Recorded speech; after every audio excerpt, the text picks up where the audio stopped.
আসসালামু আলাইকুম প্রিয় দর্শক, আজ আপনাদের সঙ্গে শেয়ার করতে যাচ্ছি আমাদের পরিবারের একটি ছোট্ট অনুষ্ঠান, আমাদের আদরের চাচাতো বোনের নাক ফুরানো অনুষ্ঠান। এই অনুষ্ঠান শুধুমাত্র একটি রীতি নয়, এটি ছিল ভালোবাসার সংস্কৃতি এবং পরিবারের সব লোকজন একত্রে হওয়ার একটি উপলক্ষ। চলুন দেখে নিই সেদিনটি কেমন ছিল। অনুষ্ঠানের আগে শুরু হয়েছিল প্রস্তুতি, ঘর সাজানো, খাবারের আয়োজন আর ছোট্ট বোনটির সাজগোজ। এটি একটি ছোট্ট মুহূর্ত, কিন্তু হৃদয়ে গেঁথে যাওয়ার মতো সুন্দর। এরপর এলো দিনের সবচেয়ে গুরুত্বপূর্ণ সময়, নাক ফোরানো।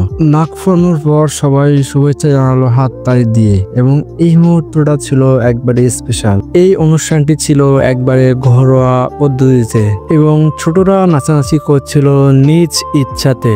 এই পরিবারের আনন্দময় দিনটা ছোট বড় সবাই খুব আনন্দের সাথে মজা নিচ্ছিল। ছোটরা বসে বিশ্রাম নিচ্ছিল এবং বড়রা রান্নার কাজে নিয়োজিত ছিল এবং অনেক ব্যস্ত ছিল, এবং এই রান্না বান্নাতে আমরাও কিছুটা হেল্প করেছিলাম। সব মিলিয়ে আমাদের এই রান্না বান্নার কাজ প্রায় শেষের পথে।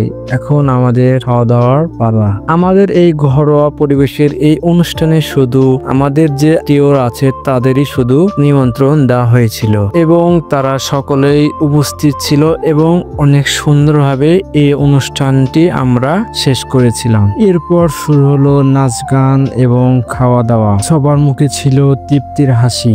বড়রা গল্পতে মগ্ন এবং ছোটরা দৌড়াদৌড়িতে ব্যস্ত। এক কথায় পুরো অনুষ্ঠানটি ছিল একবার আনন্দের মেলা। এটি ছিল আমাদের পরিবারের স্মরণীয় অথচ চিরস্মরণীয় একটি দিন। নাক ফুরানো এবং তার সাথে জুড়ে থাকা রান্না, হাসি, খাওয়া সব মিলিয়ে এক পারিবারিক অপূর্ব মুহূর্ত। এই ধরনের দিনগুলোতেই বোঝা যায় পরিবার কি জিনিস। পরিবার মানে ভালোবাসার গন্ধে ভেজা রান্নাঘর, গল্পের হাসি এবং একসাথে সময় কাটানো। আর এইদিকে আমাদের অনুষ্ঠানের মূল নায়িকা, আমাদের ছোট্ট প্রিয় প্রিন্সেস, সেজেছে একদম রাজকুমারীর মতো। এরপর সবাই একে একে ছবি তুলতে লাগলো। অনুষ্ঠান যতই ঘরোয়া হোক, বাঙালির আনন্দ কিন্তু খাওয়া দাওয়াতেই। রান্নাঘরের যতটুকু আয়োজন, খাবার টেবিলের ঠিক ততটুকুই ভালোবাসা। খাবারের গন্ধে যেন চারপাশটা মধুর এবং অনেক আনন্দের হয়ে উঠলো। কেউ পরিবেশন করছে পোলাও, কেউ মাংস এবং কেউ ডাল এবং কেউ পানি, কারো হাতে দই এবং মিষ্টি পরিবেশন করতে দেখা যাচ্ছে। ভিডিওটি ভালো লাগলে লাইক দিন। আল্লাহ হাফেজ, পরবর্তী ভিডিওতে দেখা হবে।